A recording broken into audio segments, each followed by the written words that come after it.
Suppose I told you that the most overlooked part of basketball practice might actually be the most important. We're talking about the warm-up. Because while most teams start with stretches, static dribbling, or jogging laps around the court, very few are using warm-ups that actually prepare players for the game. In this session, our founder, Alex Sarama, Director of Player Development in the NBA with the Cleveland Cavaliers, walks us through a live example of how he runs a modern, evidence-based basketball warm-up. And it's not what you'd expect. There's no cone work, no repetitive stretches, no rehearsed dribbling patterns. Instead, he uses games, supported by skill acquisition research, to encourage movement variability and promote real decision making from the moment practice starts. You're about to see how one warm-up can do more for skill development than most drills do in a week. Let's dive in.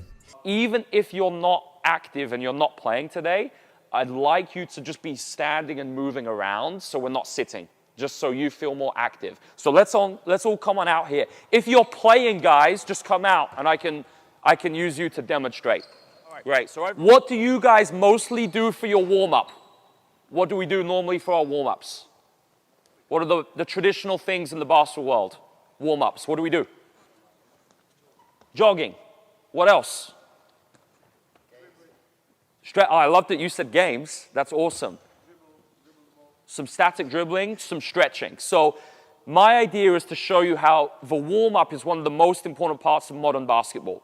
There's very little benefit to stretching, even dynamically. So instead, I play a bunch of different tag games and just fun activations, and it's all focused on the idea of repetition without repetition. And this is a saying from Nikolai Bernstein, an individual who did a lot of work in the motor science space. So we want repetition, that's really important, but we don't want the same reps. And that applies to everything. So guys that are playing, all you're gonna do is you're gonna be with a partner and you get 1 point every time you touch their knees. And you can move anywhere in the half court. You guys, as you're watching, your job is to think about how to change the game in about 15 seconds. I want you to change a constraint. So maybe instead of touching their knees, maybe they touch their back. Have a think. Guys, go. That's it. 1 point every time you touch.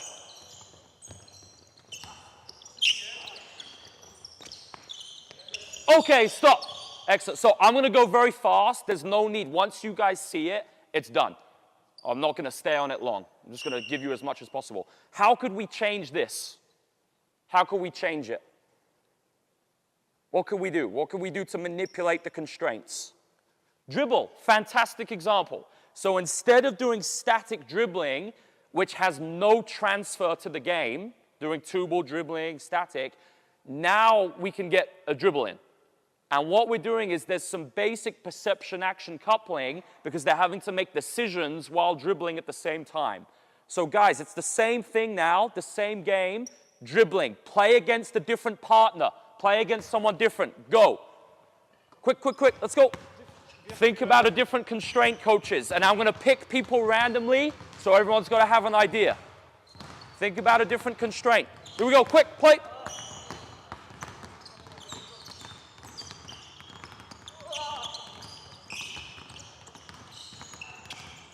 Okay, hold. What have we got, guys? How can we change this? What do you think? What rules, my man, what do you think? Remind me your name. Viet. What do you think? Don't worry if you don't know. Okay, so what I want this to be is an environment which is safe where you can make mistakes. And I want you guys to talk more. Okay? As this is, I know this is going to be uncomfortable, and culturally you might not be used to it, but as this is going, I want you to be talking to each other about what you're seeing and what we could change. You guys the same. What can we do? How can we change this? What do you got, Eric? We got the point if we put the hand on his knee, okay? Okay. So we got point if we go 1, 2. Fantastic. I love that. And you do 2 quick ones. Awesome. Go. Try that. Go. Fantastic, Eric. Great.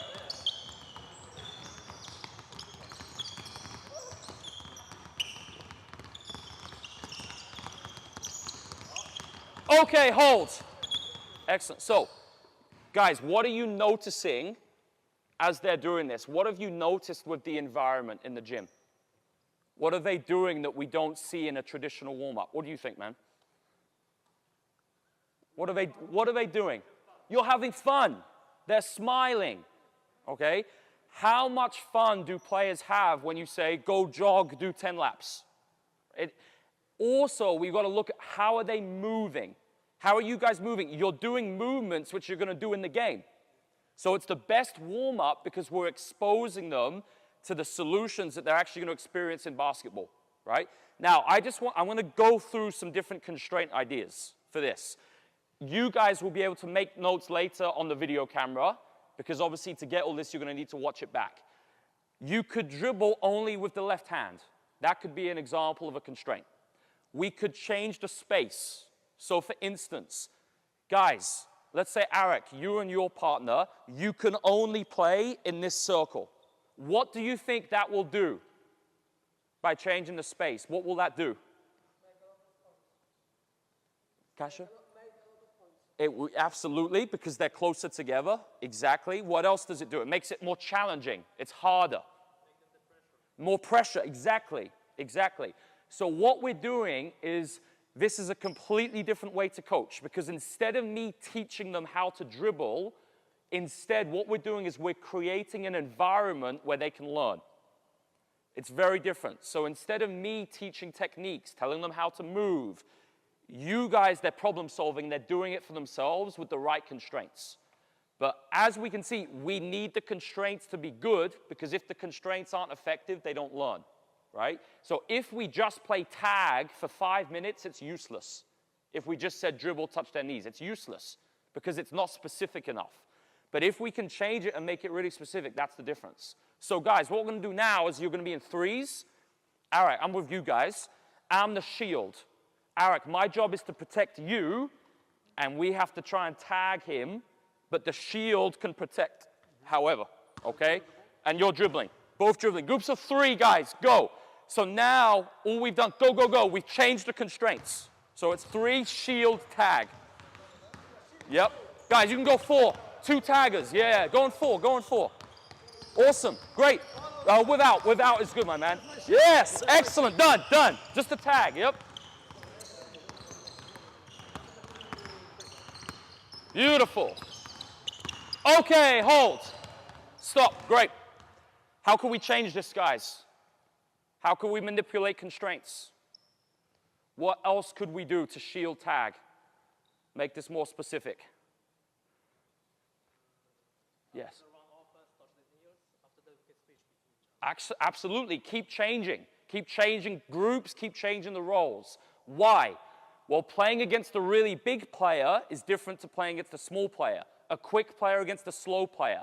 So what we want to do, and what you're going to see over the next few days, is we're going to be constantly changing the groups and the pairs. So instead of players always being stuck playing against the same people, they have to adapt more, right? So every minute we want to change. Every minute we want to change. Here's a really simple one. All we're going to do, guys, let's mix the groups after. Let's do it after. I'll just show the next one. We're going to remove the basketball of the defender. So now the defender and the shield have no ball. What does this do? Well, now it's more realistic like the game. Because the defense, it's going to be easier for them. It's going to be way more challenging for the offense. Okay, go. The defender will steal the ball. Exactly. Defender, steal the ball. Go. Beautiful. Oh, did you see that movement? How did he move? How is that going to transfer to basketball? Getting over a screen. Okay, so naturally we're getting in some of the same things that will happen.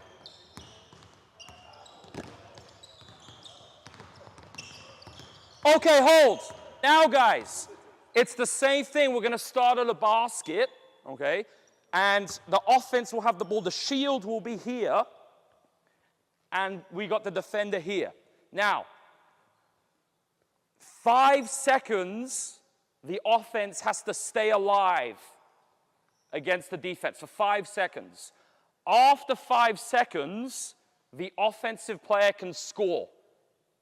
And the shield, your job is to help them to score, but you can't score yourself. Keep changing roles. Once you've all had 1 repetition, guys, mix the groups up and just move around the gym, play something else, play someone else. Go. Great. Very nice. 3, 2, and now you can score. Perfect. Now you can score. Great. Guys, you can do the same thing on here. Yep. Awesome. So I'm like guy who just set the Shields. screen, Exactly. And now you change roles each time. and he can score straight or after 5 seconds. After 5 seconds. After 5. Guys, you can go on that one. Yep. Yep. Think about how we could change this, coaches. Think about how we could change this. Let's go, let's go, let's go. 5 seconds, stay alive, and then you can play one-on-one. Yep. That's it, Eric. Excellent, excellent, great. Okay, hold. You guys get the idea. So all we've done now is we started with a tag game, and very quickly we've changed constraints, and we've got to this. And this is still this would be like one of the last things in the warm-up. So we're actually playing one-on-one. So we could change the constraints more. We could say you could only score in the smile or a three-pointer. We could say that, right? So what we're doing by taking away the option to shoot mid-ranges, we make the offense more aggressive getting to the rim. So that's what that constraint would do. We could say you must always start in a new location. So instead of always being on the 3, maybe sometimes they start here, maybe sometimes under the basket. So we get more variability by always changing the location. So any questions we have on the warm-up from what we've just seen? So this approach, guys, again, think about how you could change constraints. Just with this, if you think creatively, there are probably like 20 different things you could do within this. You could make it 2 groups at a time. You could have 2 offense, 2 shields, 2 defense. There's loads we could do. Loads. So, what did we just see? Warm-ups don't have to be dead time. They can teach spacing. They can improve the ability to anticipate and operate in tight spaces. They can even build confidence before your players take part in more focused team drills. All it takes is the right constraints, the right environment, and a willingness to move beyond tradition. If you want 10 of our favorite evidence-based warm-up games, we've put together a free small-sided games guide just for coaches like you. You can grab it right now using the link in the description. And if this session got you rethinking how to start your practice, hit the subscribe button and tell us a traditional warm-up drill you typically do and what you would now do instead.